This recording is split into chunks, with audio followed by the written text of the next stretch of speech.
Hey guys, welcome to the Deuces Wild channel. I've got I'm back with my Eflite 2-meter Night Radian. I was on about flight number 30, I want to say, probably about my 30th flight. I spooled up and went to hand launch, and then I heard this thump, and then one of the props flew off. And you can see I've got a new prop adapter here. Well, this is the old one, and the pin and everything went flying. I don't know where I couldn't find that, but I managed to find the one prop that flew off, and so luckily I didn't have to buy a set of props. The props are still good, but the adapter cut loose, and these are just plastic. And they have little pins that float in there, and you can just push them out with a something. So I use my little 1.5 meter MIP hex driver to push that pin through. But when I went to install the new one, I couldn't help but notice there was so much side-to-side slop on the propeller, and I couldn't find any washers that would be the right diameter so they wouldn't, flop around in there and throw the balance out or create vibration. So what I did was I took some regular old packing tape, just some clear packing tape, and I put 3 layers on each side of the propellers. Took my hobby knife, trimmed off all the excess with scissors, and then I trimmed a little hole out for the pins on each side. And that took all the slop out, side-to-side slop out of the prop adapter. So I'm hoping this little mod will prevent that slop. I did spool it up rather abruptly. I went from 0 to full throttle and then hand launched it.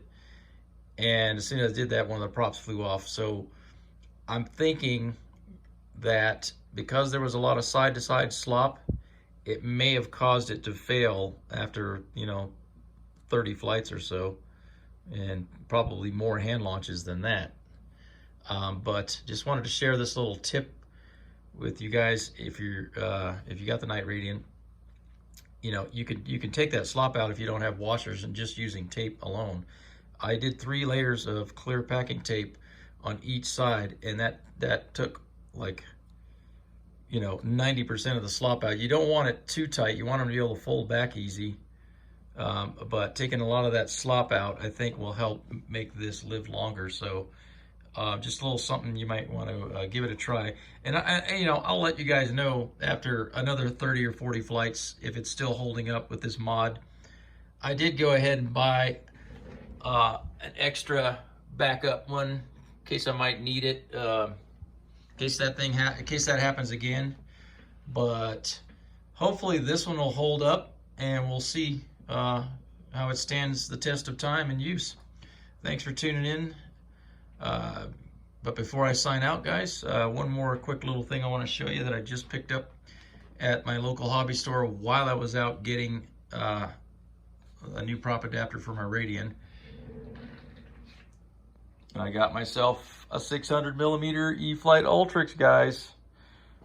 I even bought the light kit and an adapter for JST because I don't want to buy the smart packs. I'm not really confident in batteries that are self-discharging.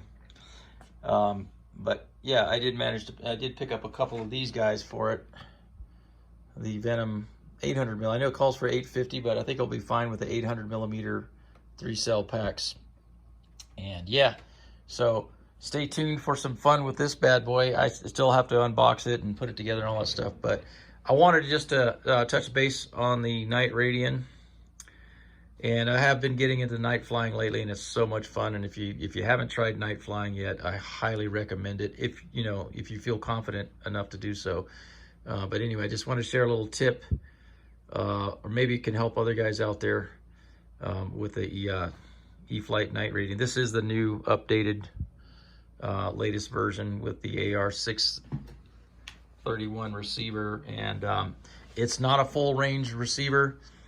You don't need a smart lipo pack in this thing to get your voltage.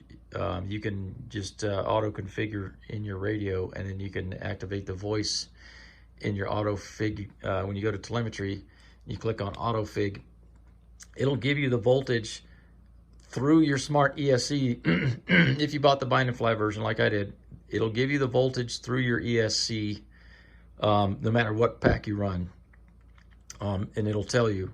So when you're flying around, you got a fully charged pack, it'll probably, you know, when you first take it off, it'll say 12 point, you know, probably 12.7 or whatever it is, or 12 and a half, I forget what it is. But after you're flying around for 10, 15, 20 minutes, depending on conditions, when you're in a dead stick, when you're not using any power, and you're in a dead stick, headwind glide or whatever, and it reads 11.1 to 11.2, it's time to land, guys.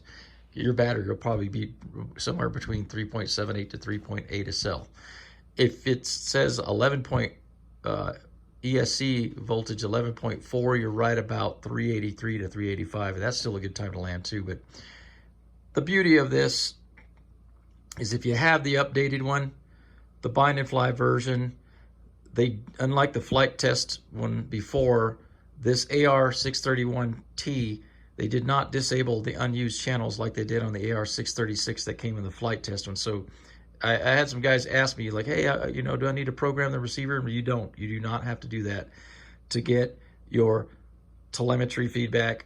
I also have the upgraded controller, the Wingnut Tech controller, and I did find out that these are not disabled that way. So when I hooked it up, so the other channels are usable for whatever, if you want to use you know, a different controller like I do, and I use channel 5 on mine, which is right there. You can see that white wire right there. That goes to the Wingnut Tech controller, and I've assigned that gear channel to my right knob on my DX9, and it gives me the option to be able to scroll through that, which I've already done in a video and showed you guys. So anyway, this tip should work. I'm hoping it works. It's taking a lot of that side-to-side slop out of the prop, and we'll see how it stands the test of time, guys, and I'll give you my feedback when we reach that point. Thanks for tuning in. Deuces wild. Peace.